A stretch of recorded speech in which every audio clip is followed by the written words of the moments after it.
Story, and today we're gonna read Osborne Young Reading Stories of Wizard.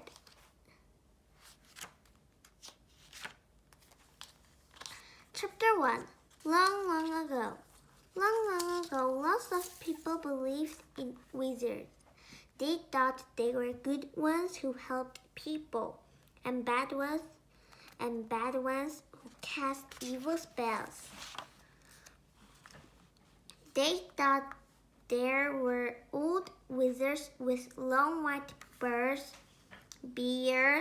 and young ones who were still learning their magic tricks. These are the stories of Zach, Moat, and Pinchback, who were all kind wizards in their own way. Chapter 2. The Mean Man. Zach was a wonderful wizard.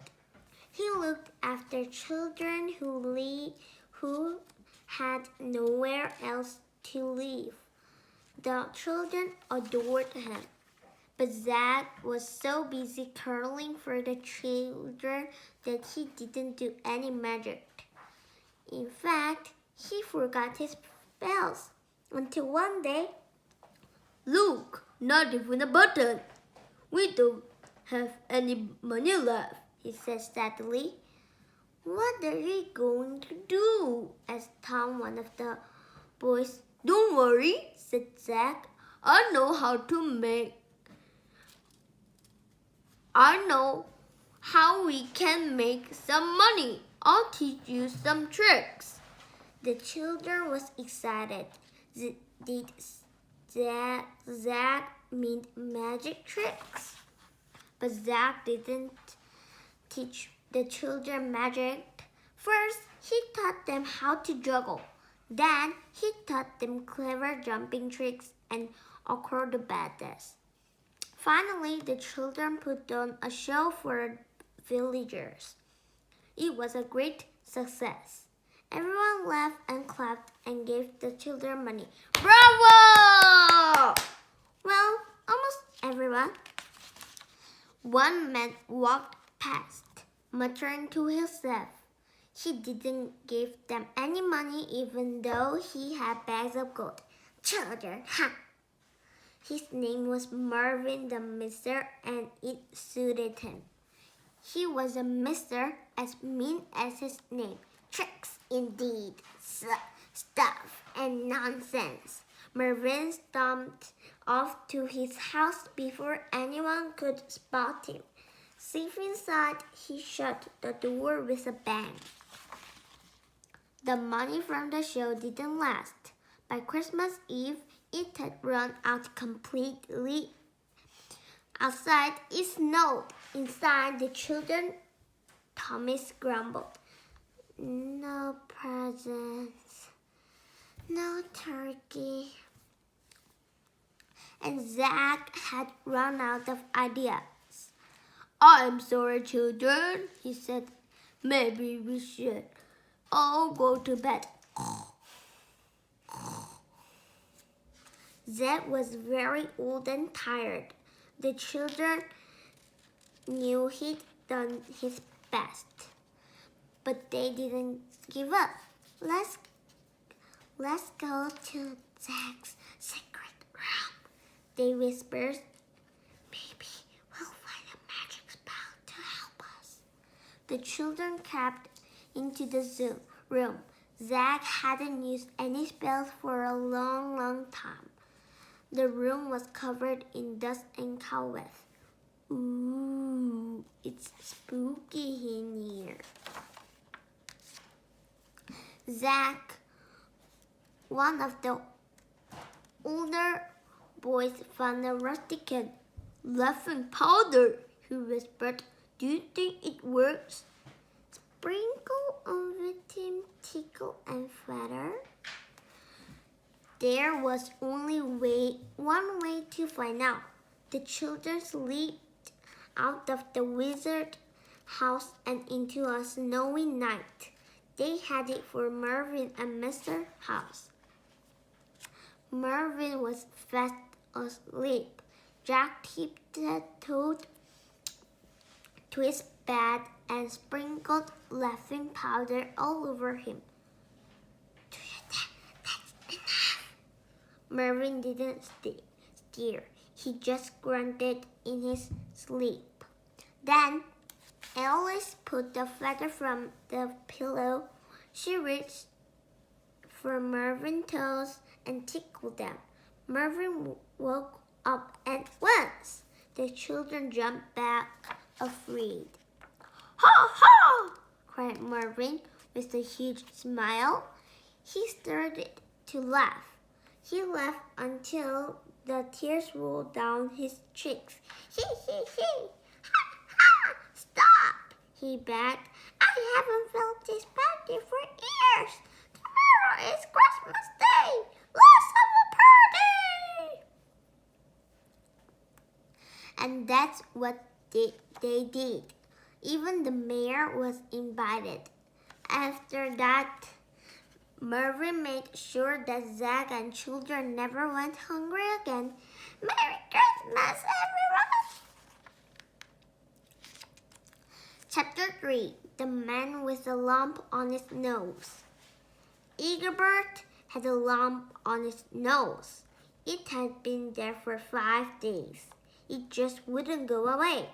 "Go and see Moat the wizard," said his wife.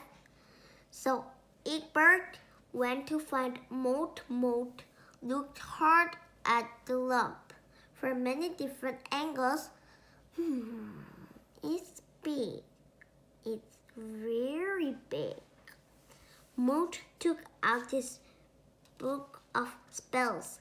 He hunted for the page about lumps. "Do you want a cheap cure or an expensive one?" he said. "Cheap, please," said Egbert. "I only have 1 penny."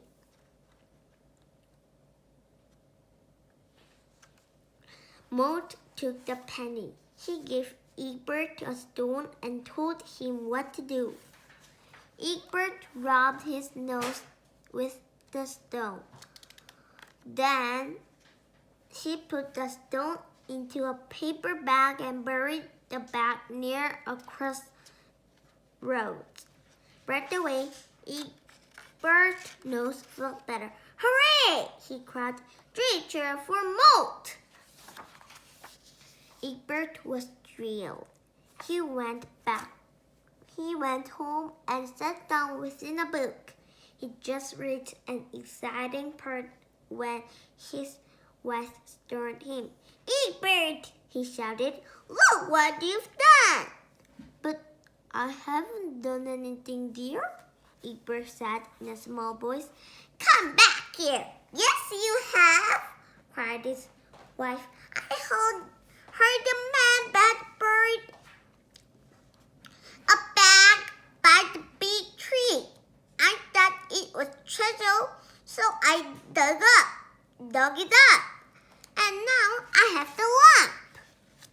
Chapter 4. The Band of Robbers.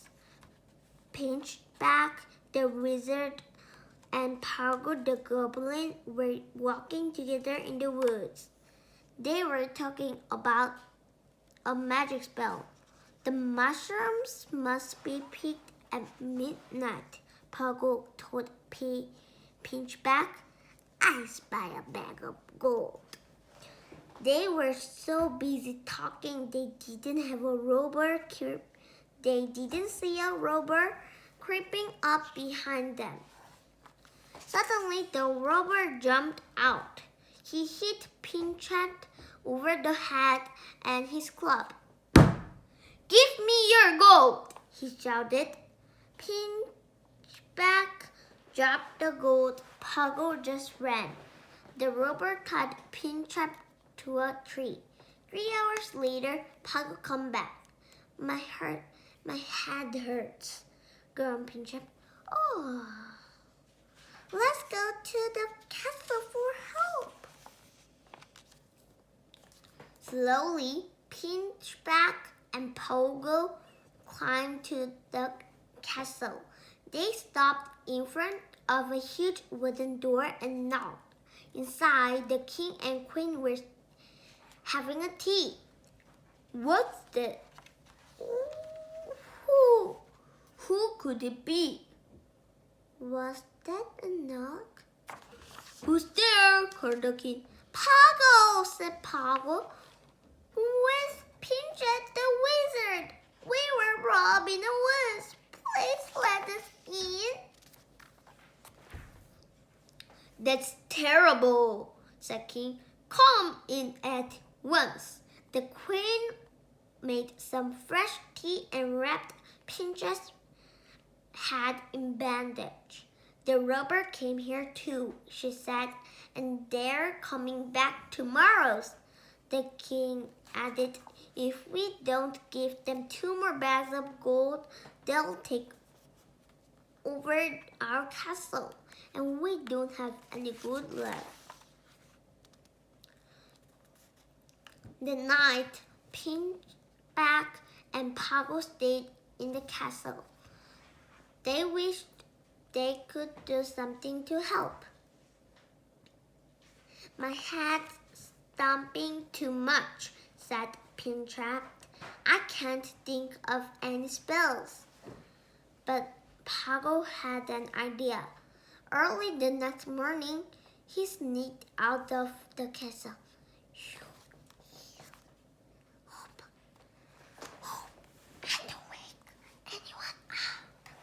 He found 2 sacks in a shed and tiptoed through the garden. If he tried hard enough, he might be able to work a spell. As fast as he could, he stopped both sacks with their leaps. Almost there. Then he hurried back to the castle. When Pinchback saw the sacks, he clapped his hands with a glee. Poggle, you've helped me to remember a spell. Be grumpy, do as you're told. Fold those robbers and turn into gold. Yellow smoke filled the air, then rat-a-tat-tat. The robbers were banging on the door. Open up! They yelled. We know you don't have any gold. The castle's ours. We came out. The queen began to cry. But we have nowhere to go, she sobbed. Don't, said the robbers. Please don't take the castle. It's our home. Just then the robbers heard another voice. It was Pinchback. Take a look at this. The robbers couldn't believe their eyes. They blinked and stared, then blinked again. Take your gold, said Pinchback, and make sure we've never seen you here again. Ha! We're rich now, said the chief robber. Why would we come back? And that set off. They rode for 5 days and 5 nights. The stakes were getting lighter, but the robbers didn't notice. At last, they stopped to rest. Tired and hungry, they decided to cheer themselves up. Let's count gold, they said. Leaps, just leaps. It's a trick, shouted the chief robber. We'll go back. But it was no good. They'd come too far and we're lost. At the castle, Pinchback had held and his spells returned. It was time to go.